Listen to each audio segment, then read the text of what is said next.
কমিটিৰ অন্তৰ্গত তামুলপুৰ জিলা সমিতিৰ গঠনাৰ্থে এখন সাধাৰণ সভা অনুষ্ঠিত হয় আৰু এই সাধাৰণ সভাৰ জড়িয়তে হিজৰুল ইসলাম সভাপতি আৰু জেহরুল ইসলামক সাধারণ সম্পাদকক লৈ এখন 31 জনীয়া এখন শক্তিশালী কমিটি গঠন করা হয়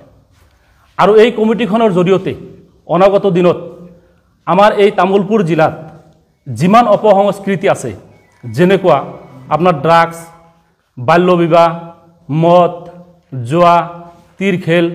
বহু বিবাহ এইবিলাক অপসংস্কৃতিৰ বিৰুদ্ধে এই জিলা সমিতিখনে কাম কৰিব দ্বিতীয়তে এই জিলা সমিতিখনে এই অঞ্চলত শিক্ষাৰ এক জাগৰণ সৃষ্টি কৰিব তো যিয়ে নহওক আমাৰ এই জিলা সমিতিৰ প্ৰতি আমাৰ এই আহ্বান থাকিব লগতে আমাৰ এই জিলা সমিতিখনে আমাৰ এই তামুলপুৰ জিলাৰ প্ৰতিটো জাতি জনগোষ্ঠীক লগত আলোচনা কৰি এক ভাতৃত্ববোধ আৰু সমন্বয় গঢ়ি তুলিব লগতে মই এই তামুলপুৰ জিলাবাসী তামুলপুৰ জিলাৰ সৰ্বস্তৰৰ ৰাইজক মই অনুৰোধ জনাম যে আপোনালোকে আমাৰ এই ছাত্ৰ সংগঠন নেমচুক আপোনালোকে নিজৰ বুলি আকোৱালি লৈ আপোনালোকে দিহা পৰামৰ্শৰে এই তামুলপুৰ জিলা সমিতিখনক আগুৱাই লৈ যাব বুলি আমি আপোনালোকৰ ওচৰত অনুৰোধ জনাইছো তো যে নহওক এইখিনিতে মই আৰু এখন কথা ক'ব লাগিব সেই কথাটো হৈছে যে আমি আমাৰ বিশেষকে আমাৰ মুসলিম সম্প্ৰদায়ৰ মানুহক মই ক'ব বিচাৰিছো কি আমাৰ শিক্ষিত সমাজ কি আমাৰ যুৱ সমাজ কি আমাৰ এই বৃদ্ধ সমাজ কি আমাৰ শিক্ষক সমাজ আৰু আমাৰ আলিম সমাজ এই প্ৰতিটোক সমাজকে আমি এটা কথা ক'ব বিচাৰিছো আমাৰ নেমচুৰ ফালৰ পৰা যে আপোনালোকে আগুৱাই আহক আমাৰ এই জাতিটোৰ ওপৰত আমাৰ এই জাতিটোৰ ভিতৰত যিমান অপসংস্কৃতি আছে এই অপসংস্কৃতিখিনি আমি যেনেকে পাৰো আমি আমাৰ সমাজখন সংস্কাৰ কৰাৰ কাৰণে আমি যিমান অপৰাধ জনিত কাম আছে এই অপৰাধজনিত কামবিলাক আমি আমাৰ সমাজৰ পৰা নাইকিয়া কৰি এখন সুস্থ সমাজ গঢ়াৰ কাৰণে আমি আগুৱাই আহিব লাগে আৰু এই আহ্বান আমাৰ প্ৰতিটো সমাজক মই আহ্বান জনাইছো যে আপোনালোকে আগুৱাই আহি আমাৰ সমাজখন এক সংস্কাৰমুখী কৰক আৰু আমাৰ গোটেই অসমখনক আমাৰ গোটেই অসমৰ সকলো জাতি জনগোষ্ঠীৰ লগত আমি একত্ৰিতভাৱে আমাৰ সমাজখনক আগুৱাই লৈ যাম বুলি আমি আশাবাদী আপোনালোকে আগুৱাই আহক আপোনালোকৰ লগত আমি আছো আমি অকলে কৰিব নোৱাৰো আমি গোটেইখিনি মানুহ আমাক লাগিব গোটেইখিনি মানুহ আমাক একত্ৰিত হ'ব লাগিব আমাৰ কাম আমিয়ে কৰিব লাগিব আমাৰ জাতিটোক আমিয়ে পৰিৱৰ্তন কৰিব লাগিব গতিকে আমাৰ মাজত যেহেতু বহুতো বেদি আছে এই বেদিখিনি আমি দূৰ কৰিব লাগিব লগতে আৰু এটা কথা ক'ব লাগিব যে আমাৰ কিছুমান সম্প্ৰদায়ৰ কিছুমান লৰাৰ কাৰণে কিছুমান বেয়া লৰাৰ কাৰণে আমাৰ গোটেই জাতিটোক আমাৰ গোটেই সম্প্ৰদায়টোক কি কৰে এই দুখী বুলি সাব্যস্ত কৰিব বিচাৰে গতিকে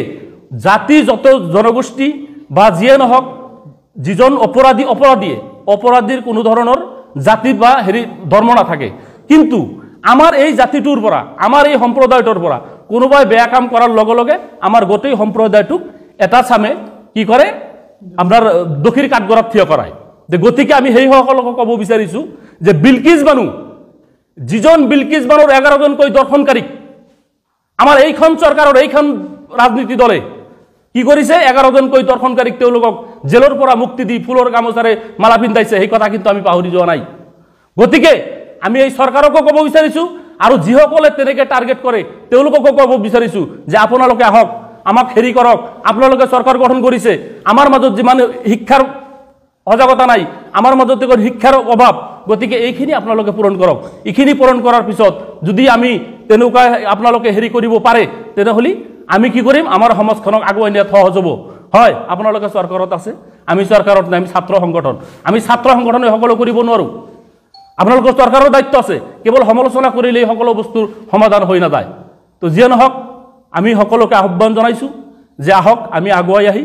আমি আমাৰ এই সম্প্ৰদায়টোক আমি কেনেকৈ আগুৱাই নিব পাৰো তাৰ কাৰণে আমি সকলোৱে হাতে হাত মিলাই আমি কাম কৰি যাওঁ তাৰ বাবে আমি আজি আপোনালোকক সকলোৰে এই আপোনালোকৰ সংবাদ মাধ্যমৰ জৰিয়তে মই সকলোকে অনুৰোধ জনাইছো তাৰ মানে আমাৰ মাজত তেনেকুৱা একো নাই আমাৰ সংগঠনৰে কোকৰাঝাৰ জিলা সমিতিৰ অন্তৰ্গত সালাকাটি আঞ্চলিকৰ ওয়াৰ্কিং প্ৰেসিডেন্ট কাৰ্যকৰী সভাপতি আমিৰ আলী বুলি নাম এই আমিৰ আলী লড়াটো আমাৰ সংগঠনেৰে হয় এতিয়াও আমাৰ সংগঠনতে আছে সেই লড়াজনৰ নামত আমাৰ যিজন আগৰ প্ৰেসিডেন্ট আছিল বদৰুল ইসলাম ডাঙৰীয়া এই বদৰুল ইসলাম ডাঙৰীয়া কি কৰিলে সেই লড়াজনে এতিয়া ধৰক সংসাৰ এখনত থাকিলে হাইকাজিয়া হওয়াটো স্বাভাবিক কিবা এটা হওয়াটো স্বাভাবিক কিন্তু সেই বুলি আমার লড়াজনক দুর্বৃত্ত সজাই অচিনাক্ত দুর্বৃত্ত সজাই কিছুমান আকৌ বিপিএফৰ সদস্য বুলি কৈছে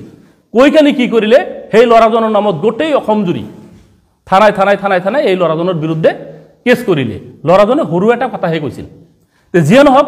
তাৰে পৰা আমি কি কৰিলো গোটেই অসম জুৰি গোটেই নৰ্থ ইষ্ট জুৰি আমাৰ যিমান জিলা সমিতিবিলাক আছে এই জিলা সমিতিবিলাকৰ লগত আমি আলোচনা কৰি গৰিষ্ঠ সংখ্যক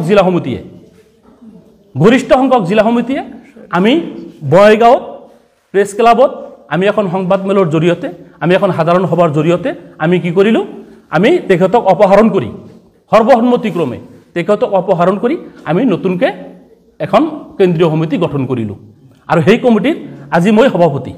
আমাৰ সাধাৰণ সম্পাদক এছিষ্টেণ্ট সাধাৰণ সম্পাদক আৰু হয়তো পদবীখিনি আছে তো যিহনক আমাৰ মাজত কোনো মতানৈক্য নাই তেওঁক অপহৰিত কৰা হৈছে এতিয়া তেওঁ যদি আমাক কিবা কিবি কৈ আছে সেইটো বেলেগ কথা সেই কাউণ্টাৰ মই দিব নাযাওঁ সেইটো তেওঁৰ কথা তেওঁ কৈ থাকিব অবৈধ বুলি আমাক কৈ আছে কিন্তু অবৈধ তেওঁ নিজেই এই কথাটো আপোনালোকে হয়তো সংবাদ মাধ্যমৰ জৰিয়তে দেখা পাইছে তো কথা এইখিনিয়ে আৰু তেওঁৰ কথাৰ কাউণ্টাৰ দিব লগা মানে তেওঁ ইমান মানুহ নহয় যে তেওঁৰ কথাৰ কাউণ্টাৰ আমি দি থাকিব লাগিব ইমান উপযুক্ত নহয় যে তেওঁৰ কথাৰ কাউণ্টাৰ আমি দি থাকিম গতিকে আৰু এটা কথা মই কওঁ যে বিগত দিনত এতিয়া নিৰ্বাচন কেন্দ্ৰিকে কওক বা যিয়ে নকওক তেওঁ যিমান তেওঁৰ স্বৈৰাচাৰিতা হিটলাৰী শাসন যিটো বুলি আমি কওঁ তেনেকুৱা শাসন আমাৰ এই নেমচুত তেওঁ চলাইছিল গতিকে আমাৰ প্ৰতিখন জিলা সমিতিৰ সভাপতি সম্পাদকে আদি কৰি বিভিন্ন পৰ্যায়ৰ সদস্যসকলে তেওঁৰ প্ৰতি অতিষ্ঠ হৈ আমি সৰ্বসন্মতিক্ৰমে তেওঁক অপহৰিত কৰি আমি নতুনকৈ কমিটিখন গঠন কৰিছোঁ এতিয়া কথা হৈছে তেওঁলোকে কিবা ক'ব পাৰে সেইটো তেওঁৰ ব্যক্তিগত কথা কিন্তু ঘটনা হৈছে সংগঠনত তেওঁ নাই আমি নেমচুৰ পৰা তেওঁক অপহৰিত কৰিছোঁ তাৰ মানে আমি বিটিআৰ নেমচু নতুনকৈ একো খোলা নাই আমাৰ নেমচুই আছে আমাৰ নেমচু কেন্দ্ৰীয় সমিতি আছে আৰু কেন্দ্ৰীয় সমিতিৰ এতিয়া ধৰি লওক আপোনাৰ অসম চৰকাৰ বিটিচিতে এখন চৰকাৰ আছে বিটিচিতে সুকীয়া এখন চৰকাৰ আছে কিন্তু সেই চৰকাৰখনো কিন্তু আমাৰ চেণ্ট্ৰেল হওক বা ষ্টেটৰ তলতীয়া হয় গতিকে আমাৰ যিখন বিটিআৰ চৰকাৰ বিটিআৰ যিখন আমাৰ কমিটি এই কমিটি কিন্তু আমাৰ নেমচুৰ কমিটিৰে অন্তৰ্গত এখন কমিটি তো গতিকে আমি ইয়াত কোনো বিভাজন দেখা নাই আমি ইয়াত হয়তো কিছুমানে মানে ভাবিব পাৰে তেওঁলোকে কিছুমানে কথা কৈ আছে এতিয়া ক্ষমতাচ্যুত হ'লেতো বহুত কিবা কিবি কয় সেই কথাখিনি আপোনালোকে জানে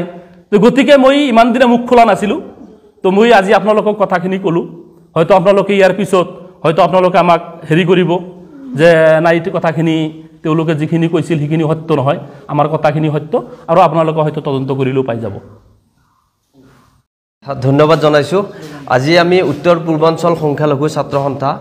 নেমচু বিটিআৰ আমাৰ কমিটিৰ অন্তৰ্গত তামোলপুৰ জিলা সমিতিখন গঠনতহে এখন সাধাৰণ সভা আমি গোৰেশ্বৰ সাহিত্য সভা ভৱনত আয়োজন কৰিছিলোঁ আৰু লগতে আমি আমাৰ কেন্দ্ৰীয় কমিটিৰ সভাপতি গোলাপ ৰাব্বানী ডাঙৰীয়া কেন্দ্ৰীয় কমিটিৰ সাধাৰণ সম্পাদক